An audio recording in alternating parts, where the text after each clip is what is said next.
Anyway, hello everyone, my name's Dan Marino.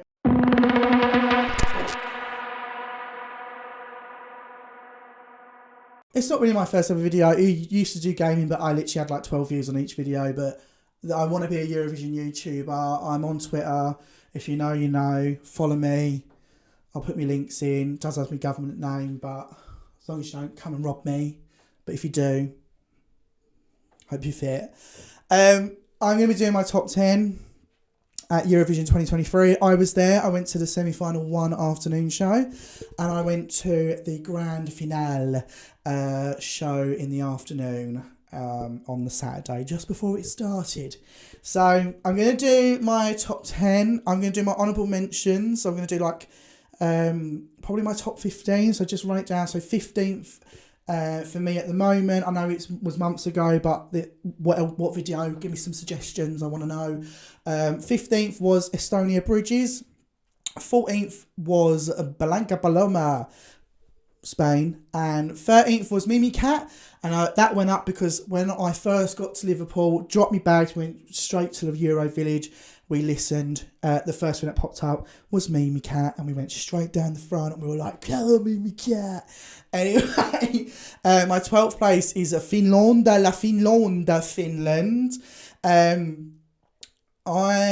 didn't like Cha Cha Cha at first, and then when I went to Liverpool, I ended up loving it. I saw Cha Cha Cha. I saw Hiya at the Village, and I fell in love with him, and he's got some really good songs. So shout out Hiya to that. But side note for UMK, either make it 50-50 again or make UMK more competitive. The standard of UMK is amazing, but since the 75-25 vote, there's always been a runaway winner. Like, you've always known who is going to win UMK. And they don't just win by like 20 points. They win by like 100, 200, 300. I mean, Carrier won by almost like 400 points. And I was just like, okay, it was very obvious Cha Cha Cha was going to win, but give us some more competitive songs with a competitive song kind of thing. There we go. And 11 was Moldova. I mean, it's a bop, isn't it? Not just the man with the flute. Not just the epic flute guy. Get over yourself, Moldova. Can you come up with something new? But just the song in general. Fucking bop. So here we go with number 10. Number 10 is Lithuania. Stay with me. My heart is bleeding. I need your healing way. Out of my head. And ballads are weird because I don't usually have a ballad in my head. But that obviously that call to say stay sticks in your head. And I grew to love it. I grew to love it. My friend who watched Eurovision religiously or listened to the songs religiously because we were working with each other at the same time at the time, she was into Eurovision and Lithuania was her favourite. I think that probably gets points as well because she's a very close friend of mine. Shout out Kirsty. But yeah, so Stay, I think Stay is a bop. And I love like the slowness of the much you do, and I feel calm listening to it. I saw it live at London Eurovision Party, and then I saw it obviously in the final afternoon party, afternoon rehearsal, whatever you want to call it. And I just loved the logo, the background, the patterns. I thought, oh, ain't it nice? And she's only saying sorry in Lithuania. I googled, what does Sito Toto mean? Sito Toto. What does that mean? It's I'm sorry. And Monica, you're forgiven. You are forgiven, dear. Anything else about this song? I like the background singers, I think, and I'm so glad she changed. Because I don't know if you guys remember, because I only saw it on Twitter today. Stay version 1 was just my heart is beating, I need you hearing. And then she'd just carry on saying, my heart is beating. So this whatever you want to call it, however you pronounce it, really gave that extra oomph. And I think that's what gave her the win. Because I was into So Low, and I can't remember what her name was, what their name is. Hey, give me so low. Oh, what a bop. But I grew to love Monica, and that's why she's 10th. Anyway, Number 9 is Vesna, My Sister's Crown, representing Czechia.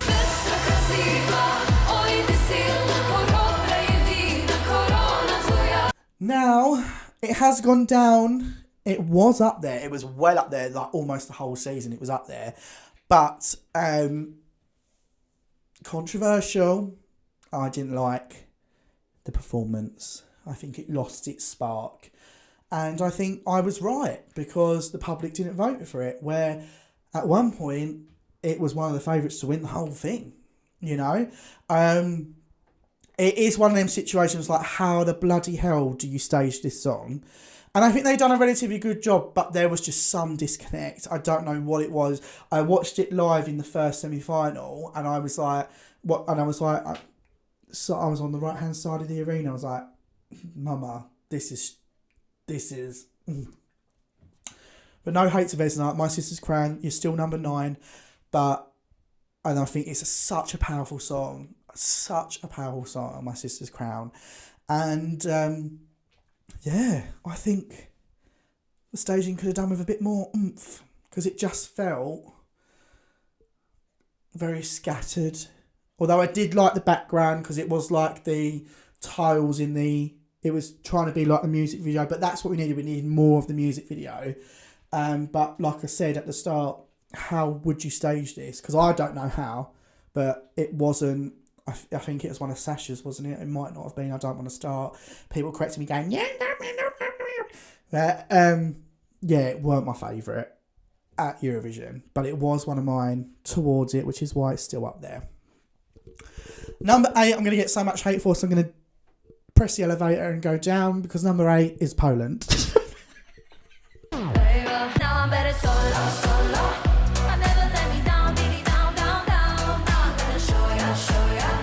But let me just say, Solo is a bop, and I've loved it from the moment it was announced. It was in the run-in for the Polish national final. And I remember saying to my mate, because I don't know if you know, I am a girl pop stan. So if it's a girl bop, I'm there for it, and it better be good. Well, that's all I'm going to say, right? But I first heard this, and I was like, yeah, I like this, because anything summery, anything that reminds me of holidays. And out of nowhere she won.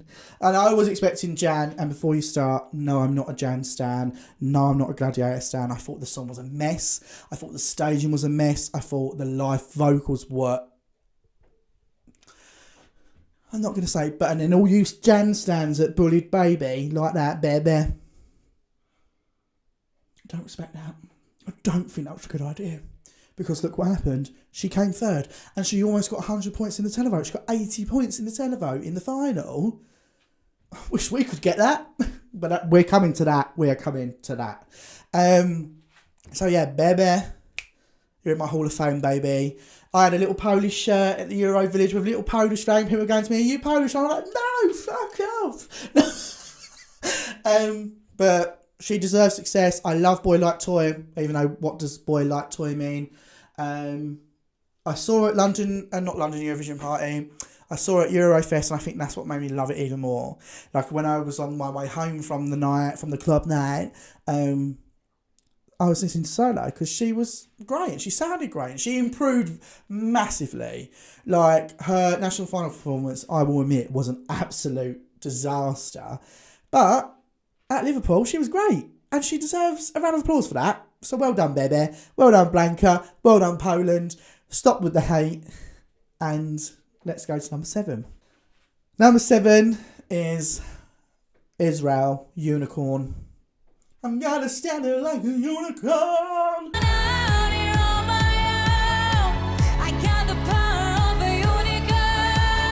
I mean, it's Noah, isn't it? Like, from what I've heard, she's Israel's biggest artist. She always wins the Israeli Artist of the Year for the EMAs or the VMAs, whatever award show that does that award. But Unicorn, I had reservations. I think, especially when I first heard it, I was like, this sounds like 5 songs into one. And then I think once, the more you listen to it, the more you get it. And then thank God she had a massive stage show on the night, because I think people would be like, what the hell is this? Anyway, Unicorn, bit of a bop, innit? Let's not deny it's not. Like, I'm going to give her the flowers that she's due. Unicorn, I ended up loving it. And she gave herself more points when she done that long note at the second verse. Unicorn, I'll be on my own. Where it's just unicorn, I'll be on my own. You know what I mean? So she got more points for that, I believe. And then obviously done well at the rest of the world vote. Congratulations to her. I don't know if I like her second song because it was totally in Hebrew when I was expecting English. So if there's an English version, I'd like to hear it. Or like English, like bilingual version, whatever you want to call it. I would like to hear it. But thank you, Unicorn. Number 6 is Austria, l'Autriche. Po, po, po.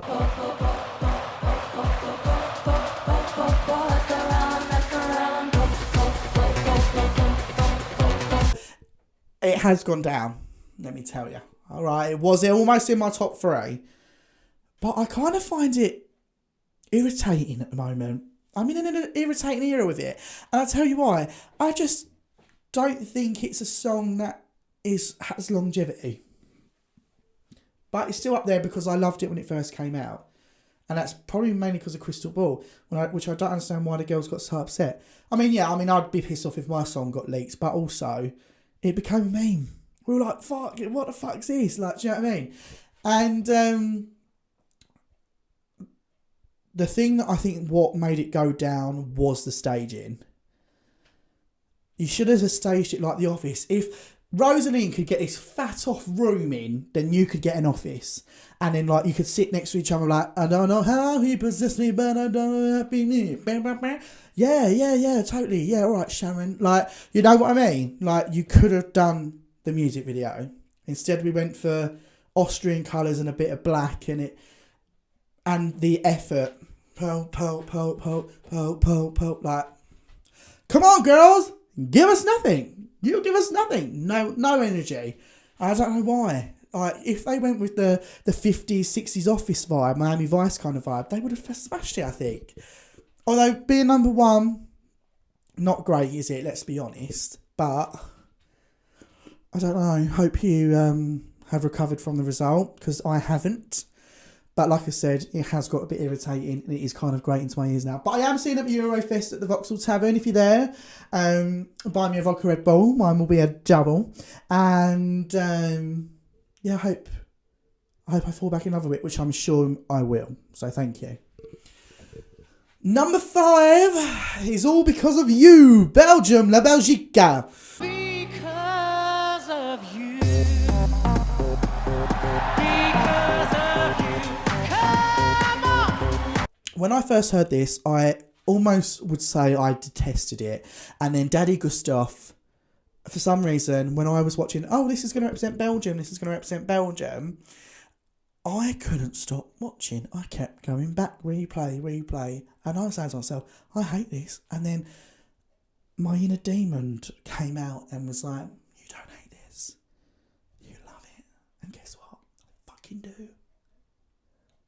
I will love it till the end of time. And it's one of my mum's favourite songs as well. And that when I see my mum happy, like when we went to a Euro cruise, we went to the Euro village and they played it. We went to the Euro club. Every time, just seeing my mum with a little Pinot Grigio. No,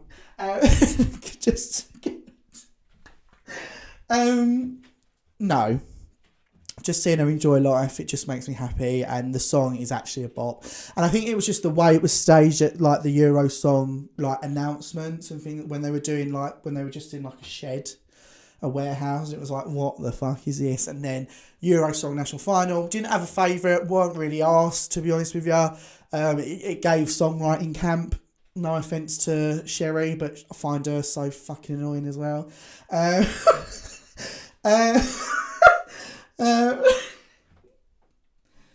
Yeah, Gustav, it's all because of you, baby. Yeah, the national final performance, I think what did it for me. I thought, I'm so glad he used backing singers because it's just this 90 dance thing. I think there was a missed opportunity of him opening the semi-final too. I don't know why they gave it to Denmark. I mean, I'll let you tell, spoiler alert, not in my top 10. He's in my top 40. He's in my top 37. He's between 37 and 31. But yeah, I think it, especially with the home crowd, the UK over here, we love a 90s classic, and that's what it gave, 90s house. And I think that would have absolutely popped off. I'm so happy as well. He got quite a few 12 points in the jury vote. I'm so happy he got one of the best reactions throughout the whole of Eurovision 2023. When we saw him live, we were fucking bopping, we were dancing, fake voguing, you know. And I just have good memories when I hear Because of You, and that's because of you, Gustav. And for that, I'm so happy. And I love you, Gustav. Where am I now? Number 4 is évidemment, obviously. It's France. La France. À chanter la grande France.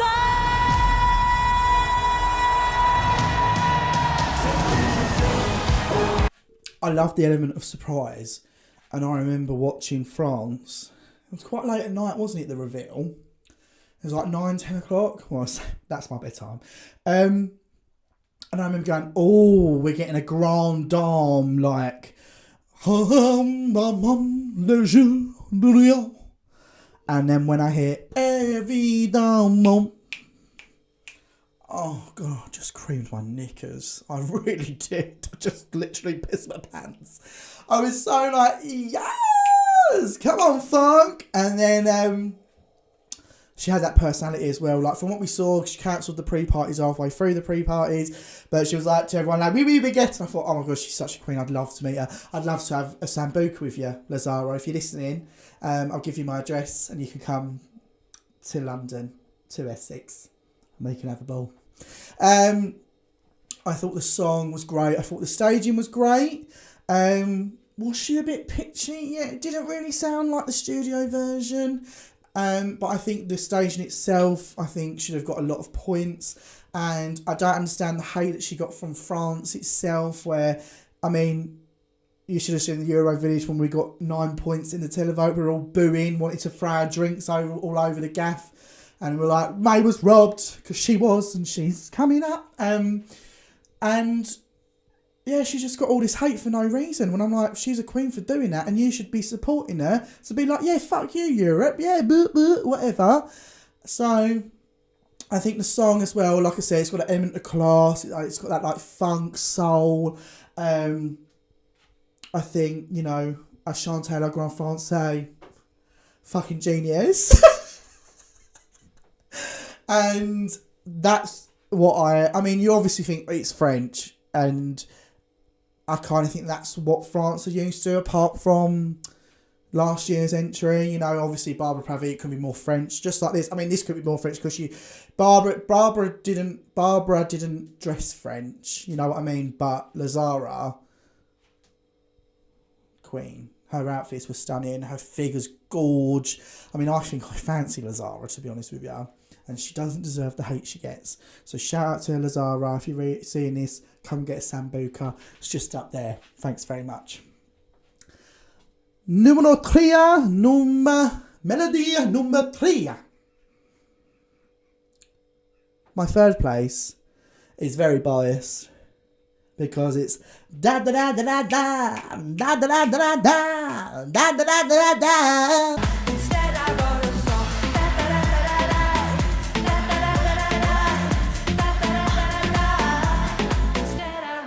So third place is United Kingdom, because I'll tell you why. When I told you about Solo that I love girl bops, this is quintessentially what I'm talking about. Love something that gets stuck in your ears. I love an independent anthem. The song when I first heard rumours it might be May, I knew it wasn't Rina. I don't know why everyone thought it was Rina. Like, get it out of your heads, it's not Rina. It's too good to be true, which it was, obviously. But May, everyone was so... I remember seeing comments on TikTok like, she can't sing. What a flop. Instead I wrote a flop, and I'm just like, that's so rude. Like, this poor girl, probably on her TikTok reading the comments, but when she fought back with all the Tories, all the right wing. And what else did she do? When that TikTok, when she was at the first pre-party and she was in, when she was like, when Eurofan 1978 says I can't sing, and she's like, oh, she's so good on social media. But also, I'm not discrediting the song. I Wrote a Song is a UK radio hit, which I'm surprised. It's the highest charted UK entry in years, which I'm not surprised of at all. I'm surprised that it didn't get the support after Eurovision, because it is a summer tune. I mean, it's got a Spanish guitar in it. That's what I love. Like I said, holiday type. I was like, oh my God. Like, I wouldn't be surprised if I went to Spain next week and I heard I Wrote a Song. You know what I mean? Was I disappointed in the result? Absolutely. I thought, oh my God, we're not going to do as well as Sam. I think we all knew that. But it's not. It would be nice to stay on the left-hand side of the scoreboard. And then the performance. The staging was nice, but it was nothing to do with writing a song, or it wasn't music. It wasn't like the music video, and it was probably another one of them songs like, how the bloody hell do you stage it? But what she should have done is kind of be a giant like she was, or a miniature version of, like, you know, we're at the restaurant or something like the restaurant. Like, why was it pop art? What's that got to do with writing a song? Or what's that got to do with I'm feeling better now? Like, I know it's like a self-confidence anthem, but, you know, just going like this with May's head, and then like, it's not working, honey. And don't even get me started. Do not even get me started with the audio mixing. Why did we have live backing vocals when every fucker had pre-recorded backing vocals? Actually, we barely had it. Like, this was it. I don't know who you got in last minute to do that. That was shocking. And I think that's the reason why you should have had pre-recorded backing vocals on full, because a lot of the other countries did. Denmark. I have a personal vendetta against Riley. I don't know why. He just scares the shit out of me. I've got loads of tweets saying this boy, man, scares the shit out of me. Anyway, back to May. I Wrote a Song should have done better. And I thank Scandinavia for all your televotes, because they're pretty much not the televote, the jury vote, because they're the ones who basically voted to keep her, 19th, or I don't know. It was a bad night. It should have done better, but I can see why it did rubbish, but it shouldn't have done. I'm sorry, it shouldn't have done. And thanks to you, Europe. Thanks a lot, Rachel, with your YouTube and your charger and your iPad. We're now going to have male vocalists for the next 5 years like we did the last time. The last woman we had was Siri. And that was ages ago, and she got stage invaded. Bless her heart. But yeah, so I Wrote a Song. It's one of my most played songs this year. Not because of UK biasy. Biasy, is that even a word? Not just because I'm from the UK. Not just because I'm being biased. It's because that is the kind of song that I can dig myself into, and I can't get out. I'm sorry. Numero 2 is very hard, because I kind of want a joint winner, because I've listened to my number 1 and number 2 roughly the same amount, and my number 2 is Norway La Norwegia, Queen of Kings.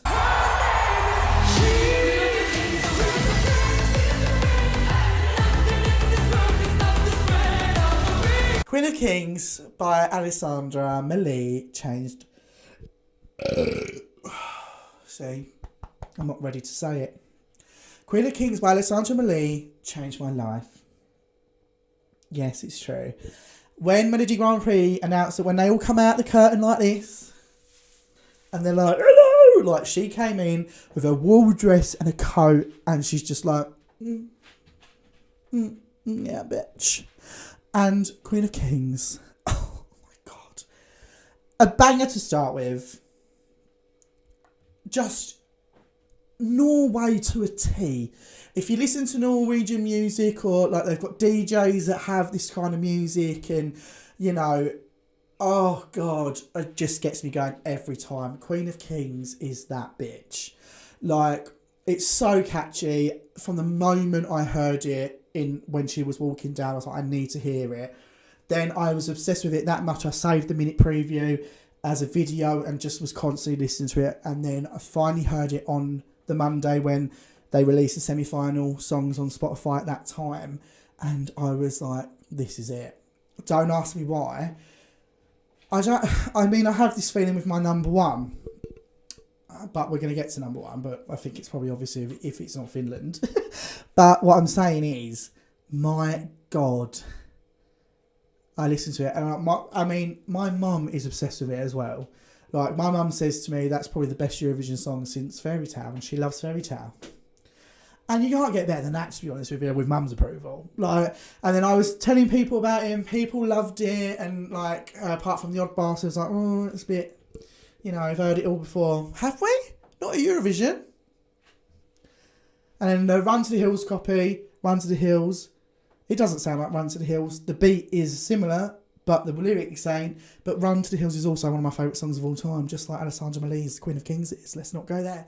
And I was just so happy it won MGP because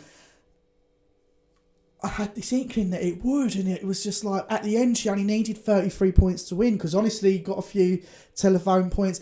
I honestly flopped the jury vote, which I was very surprised at, and this masterpiece by Adler Bellison comes out of nowhere, like, get him out, get Dune. And yeah, I'm just so happy that she won. She won by over 100-point lead, and it was deserved, and she charted, and I'm just so happy that she's currently having success, because I think Pretty Devil's been streamed a few million times as well. So I'm loving that people are following her, and I think the UK was following her a bit because she appeared on our New Music Friday, and she done a shout saying thanks Spotify UK, and I just want her to grow. And do I want her to do more songs like Queen of Kings? Yes, but I can see she's getting that proper girly pop, which is my favourite, but I would like more, you know, Viking warrior songs, Alessandra Milli. We follow each other on Instagram. Haven't spoke to me in a while, but you're still my Queen of Kings. You're an icon, and we love you, and we thank you for your service at the Eurovision Song Contest 2023. Juries, fuck off. Fuck off, juries. We won't talk about that, because that does piss me off. But getting third in the televote, deserved. In fact, she deserved more, actually. She deserved more. And then finally, my numero uno, Sweden! Let's do it! I can't remember the moon.